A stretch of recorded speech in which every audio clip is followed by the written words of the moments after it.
Hi, listeners. Welcome to Grief Out Loud. Remember the last time you tried to talk about grief and then suddenly everyone left the room?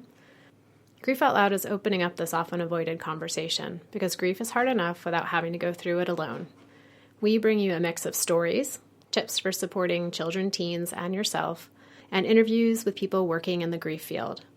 Platitude and cliche-free, we promise. Grief Out Loud is hosted by me, Jana DeCristofaro, and produced by the Dougy Center for Grieving Children and Families in Portland, Oregon.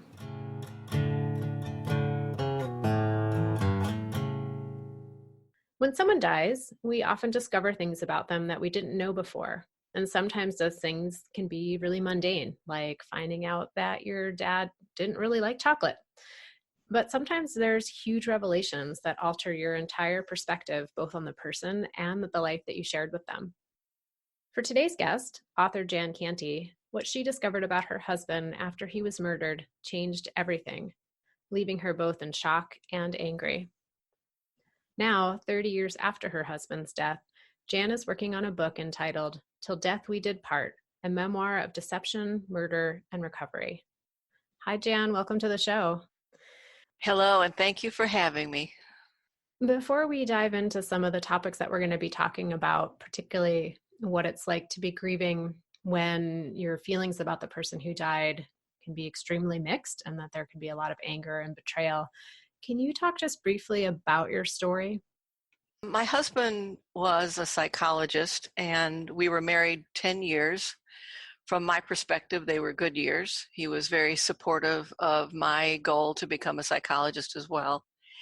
However, towards the end of our 10 years, I did not know, he didn't come home one night, and it was not like him at all.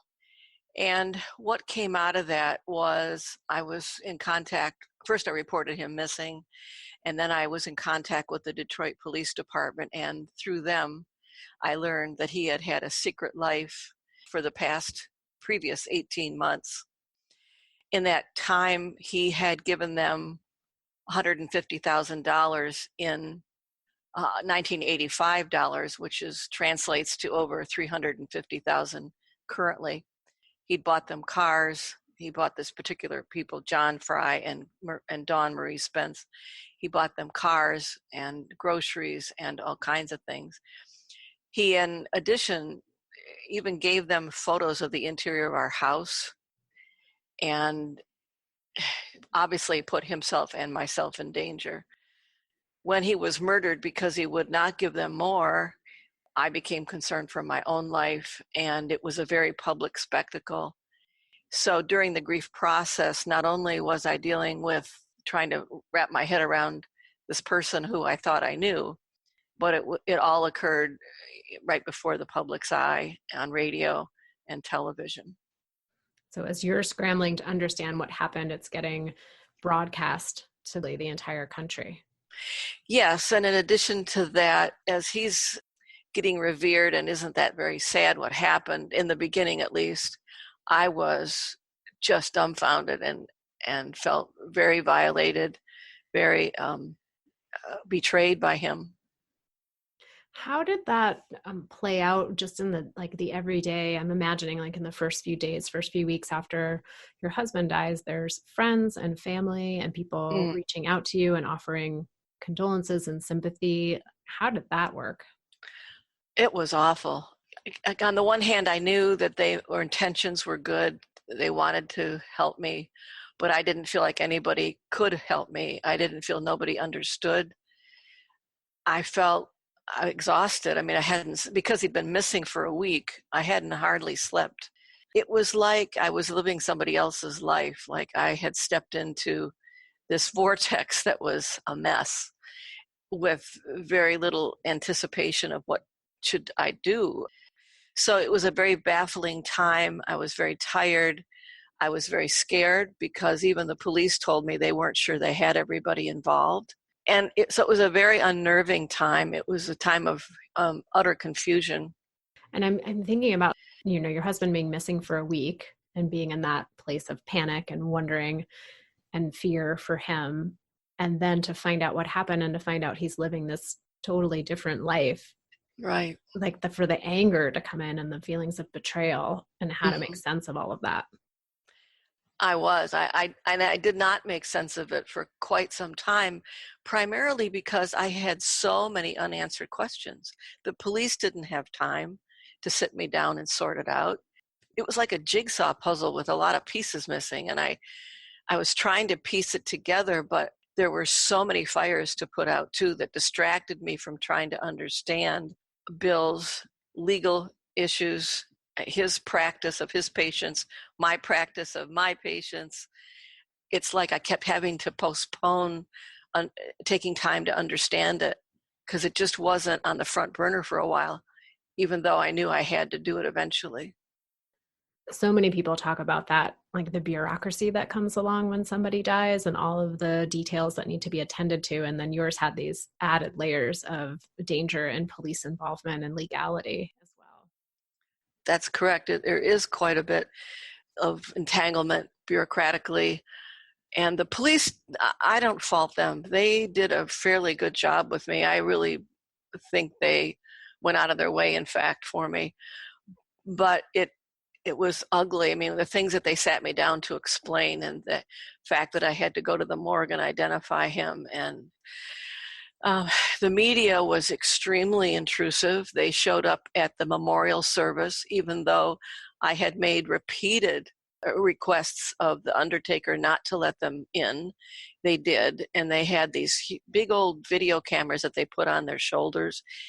And eventually, I just left early. I just ducked out a back door and went home.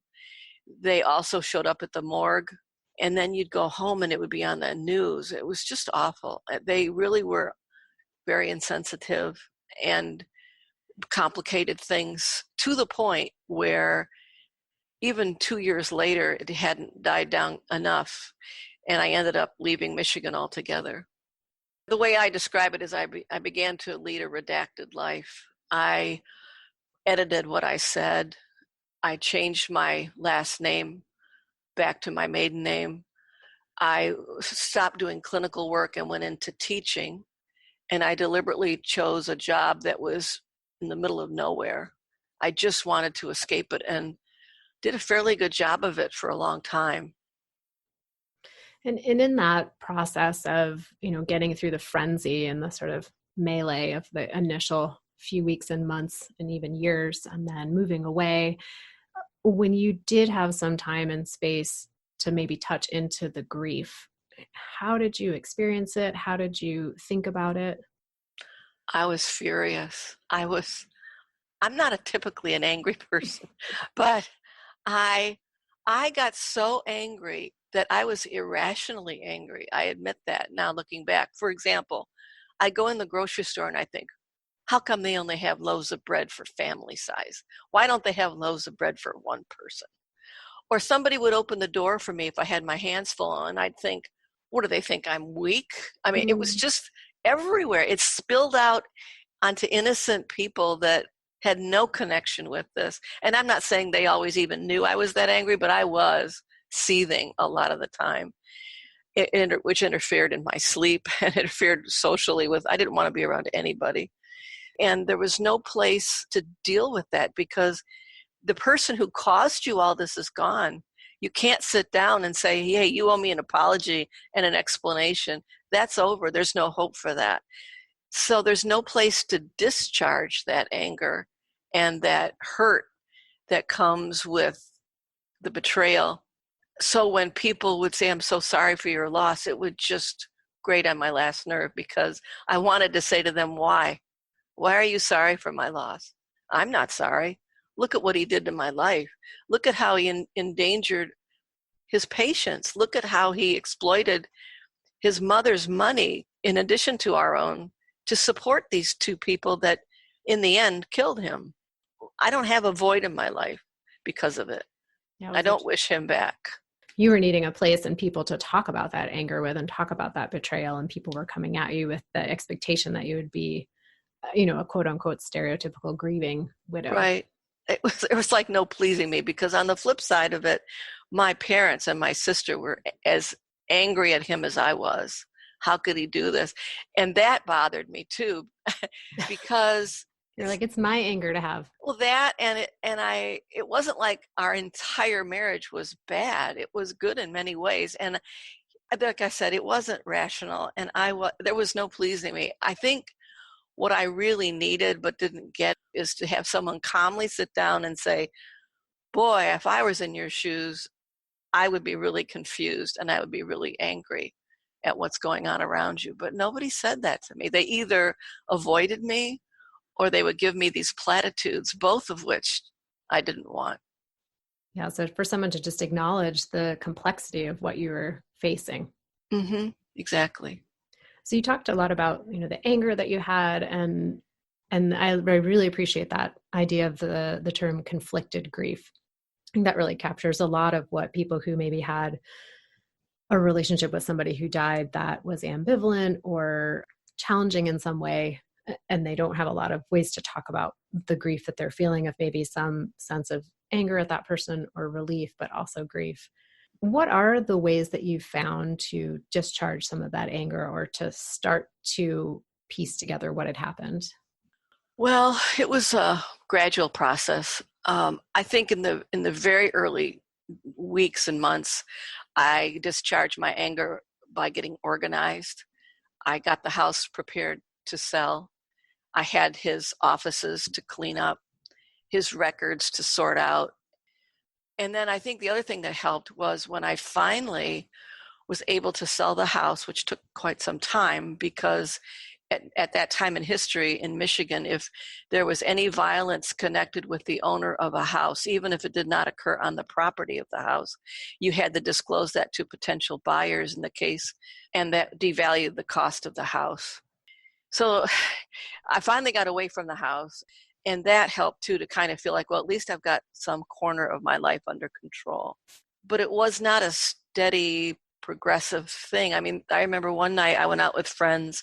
We wanted to go see a movie, and it involved a murder scene, which I did not know it going to be in this movie, a murder scene that was like what happened to my husband. I just had to leave the theater, and they didn't quite understand. I mean, they superficially understood, but they were able to sit through it, and I couldn't, and I don't think they got it. And so sometimes it would be like 2 steps forward and 1 step back, where I couldn't really integrate myself back socially for a long time. And also I was really tired of being treated like a widow. So I thought, if I'm ever going to get past all this, I've got to leave and start over.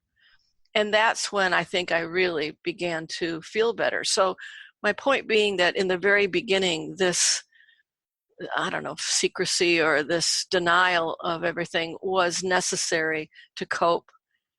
But after 20 or 30 years, it ceased to be so effective. And I gradually had to undo that and back out of it and retrain myself to step up to the plate. And it was hard because I didn't know what to expect. Yeah. What has it been like to start coming more forward with your story, and now working on this book and planning to, share your story with the whole world in that way? So far, so good. I must say that people have been very supportive. I can't explain why it's been so good, but I've been pleased at the response I've had from people as I begin to pull down my guard and speak more freely. For example, I just changed healthcare providers, physicians, and on the questionnaire for the new patient, it said, how many times have you been married? Circle number of divorces, circle if you've been a widow. And I circled it, and it said cause of death. And in the past, I would have left it blank. And this time I didn't. There is something about forms at medical offices that seems to be like one of the hardest parts for folks. When someone in their life dies, it's like you go along and you're like integrating it into your life, but then you get to the doctor's office and you have to write all that stuff down. Yeah, if somebody has 3 children and one of them died, you gotta go, oh, well, I had 3 and now I have 2. And because I never wanted pity. I never wanted that. And that's one thing I guard against. That just is like nails on a blackboard. Like, do not pity me. Listeners out there, if you do run into Jan at a book signing at some point, don't pity her. No, I don't like that. Jan, I know isolation was a big part of your initial experience with your husband's death and feeling so alone because there was nobody else who could relate. Since you've been more public with your story, have you connected with other people who have had a similar experience? I've connected with people who have been survivors of violent crime. Yes, I've had people whose daughters have died or husbands have died. And it shouldn't surprise me, but I've discovered that there's a lot of parallels in how they healed and how they initially responded. But some of the differences, I think, were some of the people I ran into had a much worse time than I did in terms of the legal system. I mean, for example, nobody suspected I was involved. Mm. And nobody questioned my background, like, well, why were you where you were at that time? There wasn't anything like that.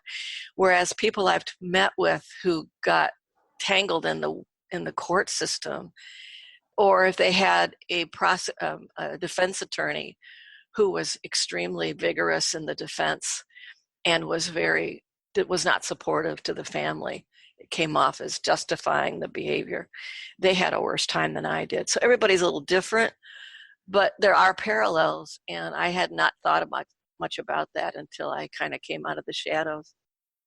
Yeah, it can be sort of amazing that, each of our experiences is so unique because the relationship we had with the person who died was unique just to the two of us. Mm-hmm. And then when you start talking to other people who are grieving, that there can be some of those connecting points.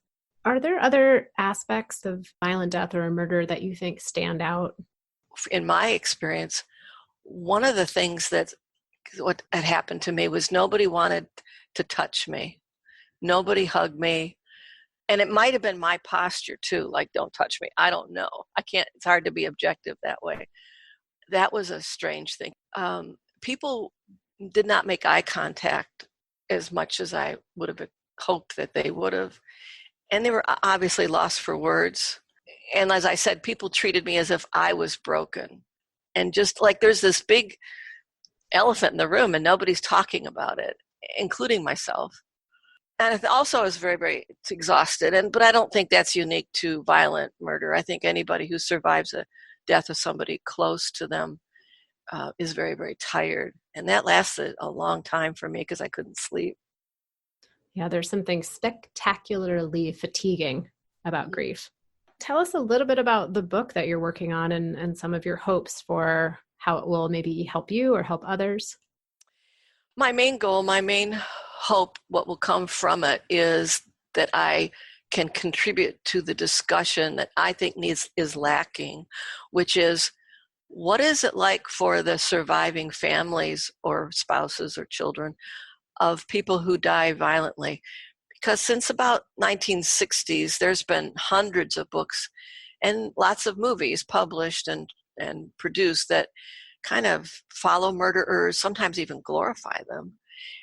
And even it seems like every serial killer even has a biographer, and yet there's only a handful of books that look at the murder from the victim's perspective.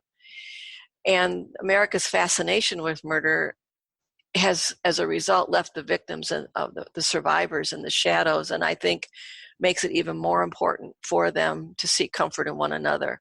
That's my intention of writing this book, is to say, this is what it's like behind the headlines. This is what it's like to try to cope with this for 30 years. Just because it falls off the headlines doesn't mean it's gone. I mean, if you think about TV series like Dexter, or if you think about the movie Helter Skelter, we don't know anything about their family members. We know about the victims and we know about the perpetrators, but they don't live in a vacuum. And I'm not saying that's totally at fault from the media. I think some people, like myself, are also withdrawn at the time.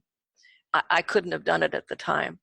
So there's this mutual pulling away and pushing away that goes on. But the bottom line is, we don't know a lot. We as a society don't know a lot about the aftermath for families. I think I can write about it and hopefully shed some light on the particular notion of conflicted grief, because you just don't find that in workshops, books, greeting cards. Yeah, there's definitely no conflicted grief section in the condolence card aisle. No. Maybe one day after your book comes out, we will have more opportunities for people to speak to the breadth of experience that happens for people who are grieving. Well, Jan, I really appreciate you being on the show today, telling us a little bit about your story and, giving us a preview of what's to come for your book. How can listeners find out when it's going to be available? How should they just sort of track what's happening?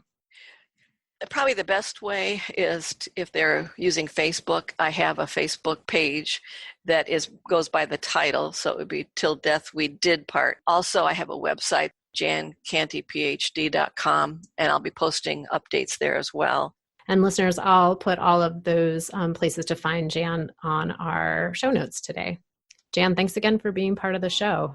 Jana, thanks for having me very much. I appreciate it. And listeners out there, thank you for being part of the audience. If you are new to our show, you can find all of our previous episodes on our website, dougy.org, or anywhere that you happen to get your podcasts. The other exciting news is we are coming up really quickly on our 100th episode, which is just hard to imagine. And we would love to include you in that episode. If you are a listener and the show has meant something to you, send me a quick voicemail or an email. I'd love to just include how the show has affected you. You can find us at help@dougy.org. Thanks again for listening. Hope you'll join us again next time.